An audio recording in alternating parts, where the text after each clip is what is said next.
Je crois qu'on va être bon, on va pouvoir commencer. J'intégrerai les derniers sur le Zoom. Comme ça, on va rester dans le temps. On va frame, on va bien, pour te préserver, Marie, on va gérer ça.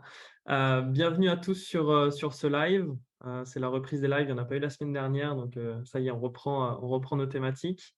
Bienvenue sur ce live organisé par NEC, donc, qui est le Network Evolution Club. Je suis Kenny, un des cofondateurs du club. Juste pour vous expliquer en quelques mots qui nous sommes et ce que nous faisons au sein du club. Donc, ce qu'il faut savoir, c'est que NEC est avant tout un club d'affaires. Donc, c'est un nouveau club innovant qui a la particularité en fait, d'intégrer et les particuliers et les professionnels. Donc, en fait, ça correspond vraiment à tout le monde. Et dedans, en fait, on a créé tout un écosystème qui va répondre vraiment à tous les besoins en fait, des personnes. Donc, on va s'adapter à chaque profil, à chaque personne, à l'image un petit peu d'une conciergerie. On va apporter des solutions pour que les personnes puissent se développer autour de 3 piliers vraiment importants qui sont hyper importants pour nous et c'est pour ça qu'on a créé le club. C'est vraiment le fait de réunir les personnes et de leur amener des solutions qui puissent se connecter entre eux. On se rend compte qu'avec la période de Covid, avec les confinements, tout ça, il y a une nouvelle façon de connecter, une nouvelle façon aussi de se développer entre les personnes qui restent chez eux, qui sortent, qui font du business ou pas. Donc, on a vraiment voulu mettre ça à l'honneur au sein du club, à travers des événements, à travers des lives. C'est pourquoi vous êtes présents aujourd'hui.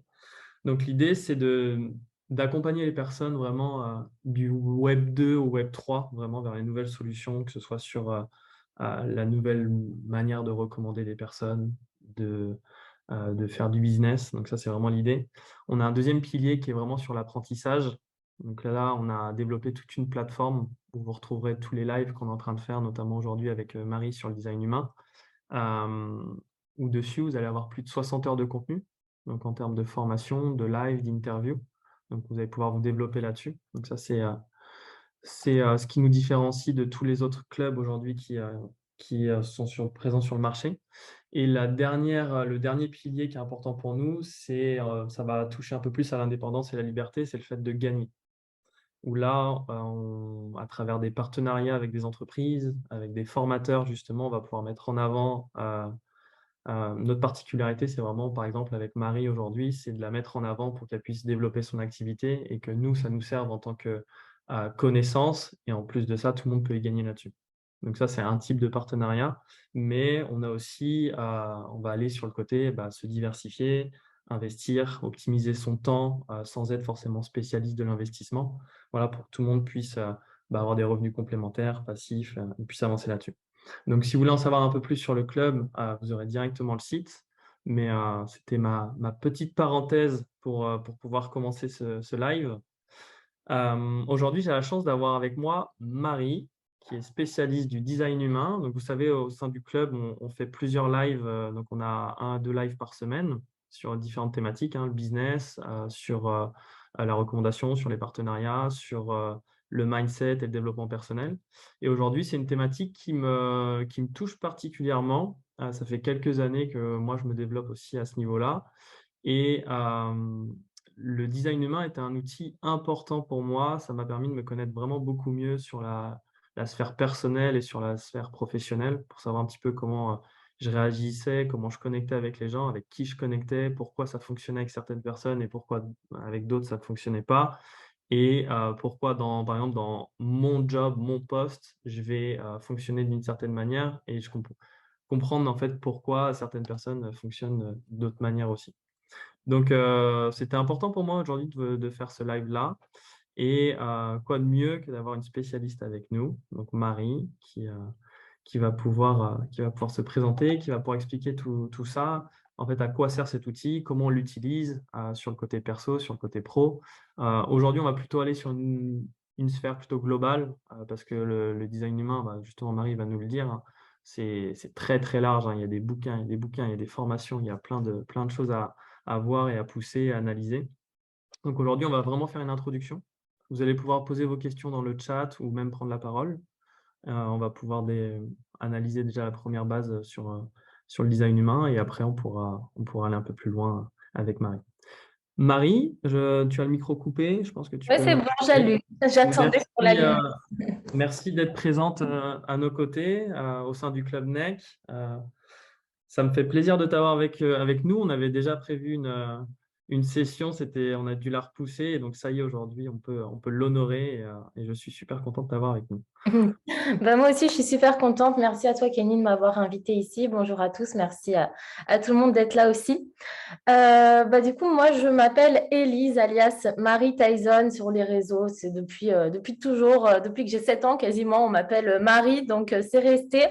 Donc, je suis analyste en design humain, mais je ne l'ai pas toujours été. J'ai un parcours assez expérimentateur, on va dire, dans le milieu professionnel, mais j'ai surtout travaillé en tant qu'infirmière pendant à peu près 8 ans. Et donc, j'ai toujours été un petit peu dans le domaine du soin, mais tout en étant en désaccord avec le système de santé actuel. Donc, j'ai toujours exploré un petit peu tous les domaines parallèles, on va dire, notamment tout ce qui est la psychologie. Je suis passionnée de psycho de base, mais aussi de tous les outils de développement personnel, spirituel et compagnie. Et donc, c'est ce qui m'a amenée à tomber sur le design humain. Et cet outil m'a totalement happée, on va dire, directement. Et c'est comme si ça m'avait fait, ah ça c'est bon, ça c'est fait pour moi. Je vais quitter le milieu dans lequel je ne suis pas alignée, le milieu de la santé actuel, pour aller dans un truc qui me correspond complètement. Donc, je me suis très rapidement formée. Ça a été très fluide pour moi. Et donc, j'ai lancé mon activité. Et là, je peux enfin être qui je suis, autant dans ma vie personnelle que du coup dans ma vie professionnelle. Et j'ai toute cette liberté qu'on peut avoir en tant qu'auto-entrepreneur, en fait. Super, super. Merci pour cette introduction. On t'appelle Marie, on t'appelle pas. Tu préfères Oui, qu'on t'appelle comment? Marie, c'est bien. Marie? Marie, t'aimes bien? Ok, bon, on t'appellera Marie alors. C'est le nom que je me suis choisi quand j'avais 7 ans. C'est ça, voilà, on va sur ton nom que tu as choisi. Donc aujourd'hui, on est là pour parler du design humain, sur lequel en fait tu as pu te spécialiser depuis quelques temps. Euh, Qu'est-ce que le design humain aujourd'hui? Comment tu le définis? Et pourquoi les gens viennent te voir, entre guillemets, pour le design humain? Qu'est-ce qu'ils viennent chercher à travers ça? Alors, déjà, le design humain, c'est un outil de connaissance de soi. De base, les personnes qui viennent me voir, c'est pour apprendre à mieux se connaître, peu importe le domaine, ça peut être perso, pro, spirituel, mission de vie, gérer ses émotions, peu importe quel domaine, mais c'est un outil voilà, qui nous apprend à mieux se connaître. Et surtout, en fait, on part sur nos informations de naissance. On découvre notre design humain qui ressemble à un schéma comme ça, mais c'est normal si vous n'y comprenez pas grand-chose au premier abord, mais on a tous un schéma énergétique unique qu'on peut découvrir grâce à nos informations de naissance, un petit peu comme un thème astral en astrologie. Donc, on a besoin de la date de naissance, l'heure de naissance et le lieu de naissance. Et tout ça, on peut le trouver gratuitement sur Internet en tapant nos informations de naissance sur un logiciel. Donc, soit sur le site de Design Humain France, qui est un peu le site officiel français, soit vous pouvez aller directement, je pense que Kenny va mettre peut-être mon contact ou mon site internet ou quoi. On peut le faire directement également sur mon site internet. Et ça, c'est totalement gratuit. Si vous allez sur des sites où vous trouvez par exemple que c'est payant pour juste découvrir votre design, votre type énergétique, tout ça, c'est qu'il y a un autre service à côté et qui n'est pas forcément nécessaire au premier abord, en tout cas quand on est dans une phase de découverte. Et en fait, cet outil, il mélange plusieurs disciplines, parce que c'est un outil qui est très récent, hein, il a été canalisé en 1987, et à la base, il synthétise plusieurs autres disciplines qui, elles, sont pour certaines très anciennes, comme l'astrologie, le yiking chinois, les chakras indiens, la kabbale, et puis il y a aussi des notions de physique, de génétique, de physique quantique, génétique, astronomie. Donc voilà, c'est vraiment plusieurs outils qui composent le design humain et qui fait que je trouve que c'est un outil qui est vraiment hyper complet parce qu'il y a autant des notions d'astrologie que des notions un petit peu plus scientifiques. Et tout ça regroupé, je trouve que ça donne quelque chose de vraiment ultra puissant. Parfait, parfait. Belle introduction. Au niveau du design humain, aujourd'hui, il y a 4 profils, c'est ça? 4 profils. Alors, on dit qu'il y a 4 types énergétiques. Pour certains, ça va être 5 types énergétiques, parce qu'il y a plusieurs écoles de design humain. Mais voilà, ça s'appelle les types énergétiques. Les profils, c'est encore autre chose en design humain. Ok. Donc là, c'est pour les personnes. Donc là, j'ai mis le lien pour faire son test, pour savoir quel type on est, du coup. Donc là, il faut bien la date de naissance, c'est ça? Date de naissance, Et heure de l'heure de naissance. naissance et le lieu. Ok, super. Donc un peu comme un thème astrologique finalement. Exactement. On est là-dessus. Et si on rentre un peu plus dans le sujet, dans le vif du sujet, est-ce que tu peux nous parler un petit peu des types, sur par quoi en fait tu vas commencer en fait, si on fonctionne un peu en entonnoir, avant d'aller au plus profond, sur la base? C'est ça. Alors, en fait, le design humain, quand vous allez mettre vos informations de naissance, donc vous allez tomber sur ce schéma voilà, qui peut paraître un petit peu obscur, mais à côté, vous allez obligatoirement avoir des informations qui vont être écrites. Vous allez avoir le type énergétique, la stratégie, l'autorité intérieure, le profil, la croix d'incarnation. Voilà, il y a plusieurs informations. La première de toutes, c'est le type énergétique. On va dire c'est la première couche de l'oignon. Alors parfois, ça peut sembler, moi j'aime bien quand même le préciser parce que ça nous met encore un petit peu dans des cases. Toi, tu es générateur, toi, tu es projecteur, toi, tu es manifesteur et toi, tu es réflecteur. Voilà, ça c'est en gros les 4 types. Mais j'aimerais vraiment préciser que c'est vraiment la première couche de l'oignon et qu'après, ça nous donne vraiment des informations de plus en plus individualisées, de plus en plus uniques, qui montrent en tout cas à quel point chacun de nous est unique et fonctionne de façon complètement différente. Et du coup, donc, tu veux que je développe peut-être les différents types énergétiques Ouais, ça peut être intéressant parce qu'il y a des personnes sur ce live qui ont déjà leur design humain, qui le connaissent déjà, donc qui ne sont pas encore allés dans le vif du sujet, hein, qui ne sont pas allés au plus profond, mais qui connaissent déjà leur type et ça leur a parlé direct. En fait, quand ils l'ont fait, ils ont dit, ah ok, bon, c'est bon, je sais qui je suis. Je vois avec Bonaël qui sourit, qui a pu le faire.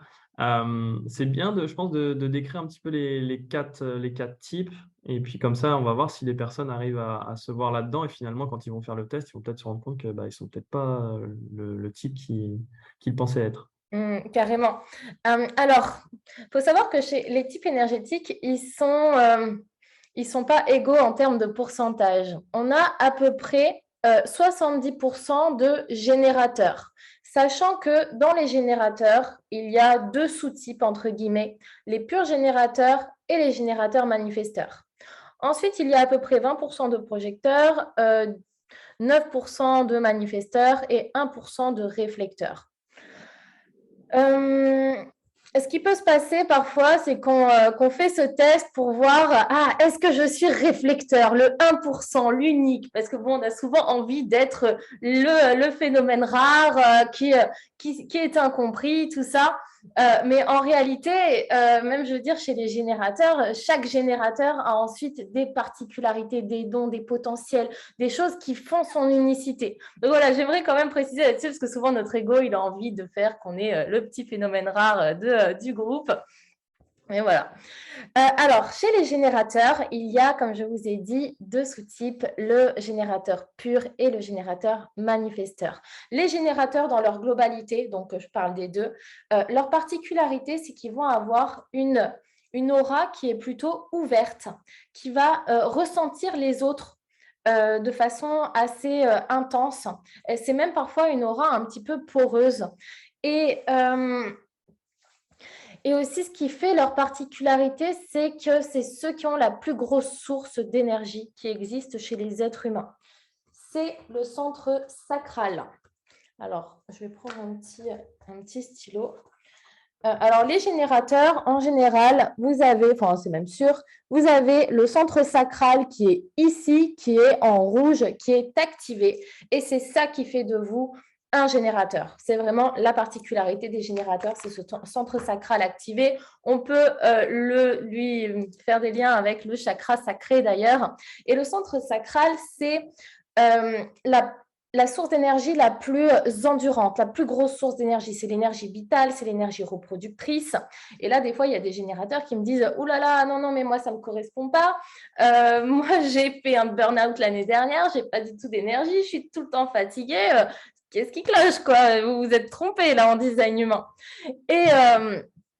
Et en fait, le générateur, oui, certes, c'est celui qui a la plus grosse source d'énergie, qui a l'énergie la plus endurante et la plus puissante, mais à une condition, c'est qu'il fasse ce qui le fait vibrer. Et ce qu'il y a, c'est qu'avec le conditionnement depuis notre naissance, on est conditionné à ne pas faire plaisir aux autres, il faut travailler dur, il faut le travail, on n'est pas censé se faire plaisir au travail, le plaisir c'est à côté, il faut penser aux autres, sinon on est des égoïstes. Et donc tout ce conditionnement, souvent, il va faire que on ne fait pas ce qui nous fait vibrer. Et un générateur, sa signature, c'est la satisfaction. Quand il est aligné, quand il fait ce qui lui fait vibrer, il se sent satisfait. Et à contrario, quand son sacral ne vibre pas, qu'il fait des choses pour faire plaisir aux autres, parce que voilà, la société lui a dit de faire ça, ça, ça, eh bien, il va être dans la frustration. Et un générateur frustré, souvent, c'est un générateur qui est épuisé. Donc, même les générateurs peuvent finir en burn-out si leur centre sacral, au bout d'un moment, il est trop fatigué pour continuer, quoi. Au bout d'un moment, il dit stop. Je vais vous parler un petit peu de la différence entre le pur générateur et le générateur manifesteur. Parce qu'il y a un autre type qui s'appelle le manifesteur et parfois on aurait tendance à dire que le générateur manifesteur, c'est un mélange des deux, entre le générateur et le manifesteur. Mais j'aimerais quand même le mettre plus dans le générateur parce qu'il y a quelque chose de très important en design humain, c'est la stratégie. En fait, la stratégie, c'est un petit peu comme une stratégie de vie pour rencontrer le moins de résistance possible dans notre passage à l'action. Souvent, quand on essaie, par exemple, de monter un projet ou qu'on veut passer à l'action, qu'on lance un truc, des fois, on rencontre de la résistance. Et on se dit, mais comment ça se fait? Pour les autres, ça marche, pour moi, ça ne marche pas. Pourtant, j'essaye depuis des années et ça ne fonctionne pas. Et en fait, souvent, c'est parce qu'on ne respecte pas la stratégie de notre type énergétique. Et la stratégie du générateur, c'est répondre. La stratégie du générateur manifesteur, c'est aussi répondre. J'ai l'impression qu'il y a pas mal de projecteurs. Et on va vite passer aux projecteurs. Non, je continue sur les générateurs. La stratégie des générateurs et des générateurs manifesteurs, du coup, c'est répondre. Ça fonctionne mieux pour eux, parce que répondre comme ça ne veut pas dire grand-chose, mais ça veut dire que ça fonctionne mieux pour eux lorsqu'ils répondent à ce que la vie leur présente et pas qu'ils initient des choses à partir d'une idée mentale. Les générateurs, ils ont une aura qui est assez yin, assez féminine. Comme je vous ai dit, c'est une aura qui est plutôt ouverte et qui est faite pour attirer les choses à soi. Et donc, automatiquement, un générateur va plus attirer les choses à soi, les opportunités, les choses qui fonctionnent, lorsqu'il fait des choses qui le font vibrer, parce que c'est son sacral qui fait tout ça. Quand il fait des choses qui le font vibrer, qui le mettent en joie, qui animent son énergie, c'est là que vraiment il va attirer les bonnes opportunités à lui et qui va être au maximum de son potentiel dans son énergie. Et le générateur manifesteur, lui, c'est un peu comme le pur générateur, sauf qu'il a une capacité d'action qui est plus rapide. Il est souvent un peu plus éparpillé. Et souvent, les générateurs manifesteurs, quand on leur dit « Ouais, mais c'est normal, c'est normal que tu sois multipassionné, que tu ailles un petit peu dans tous les sens, il n'y a rien à changer », et souvent, pour eux, ça leur fait un soulagement parce qu'en fait, ils ont souvent l'impression avec le conditionnement, que depuis toujours, on leur dit non, mais là, tu es trop éparpillé, tu ne vas jamais réussir au niveau professionnellement si tu t'éparpilles dans tous les sens. Alors que bon, c'est leur mécanique, c'est comme ça qu'ils fonctionnent. Et souvent, le pur générateur, lui, il va être plus étape par étape à faire les choses de façon plus organisée. J'ai quand même envie de mettre des pincettes à tout ça parce que des fois, il y a des générateurs manifesteurs qui ont plein d'autres potentiels de design humain qui vont être dans le détail et aller étape par étape et vice-versa pour les purs générateurs. Est-ce que vous avez peut-être des questions sur les générateurs avant que je passe aux autres types énergétiques ou j'enchaîne?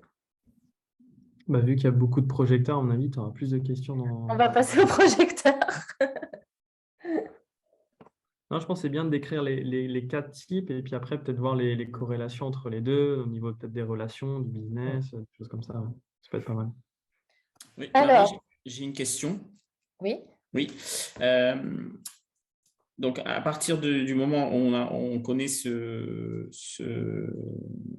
information, est-ce que cette information est évolutive avec le temps? C'est-à-dire, est-ce qu'on peut être à un moment de notre vie, je ne sais pas, les 20 premières années de notre vie, on peut être générateur et au fur et à mesure que les années passent, est-ce qu'on peut évoluer vers être projecteur ou être réflecteur ou c'est vraiment ancré et ça ne bouge pas? Alors, c'est vraiment comme un thème astral, c'est ancré, Ah, ça ne bouge pas. ok, Et d'accord. par contre, il y a plein d'autres, chaque potentiel, parce que ça, c'est vraiment le type énergétique, mais après, on peut rentrer dans des potentiels beaucoup plus précis. Ça nous donne vraiment enfin, peut-être des dons qui sont innés chez nous, qu'on peut éventuellement exprimer, mettre en lumière. Et puis, par contre, là, eh ben, ça peut se mettre en lumière de plein de façons différentes. Il y a des expressions hautes, des expressions basses, sans jugement d'ailleurs, hein, parce qu'on peut très bien vibrer, par exemple, pour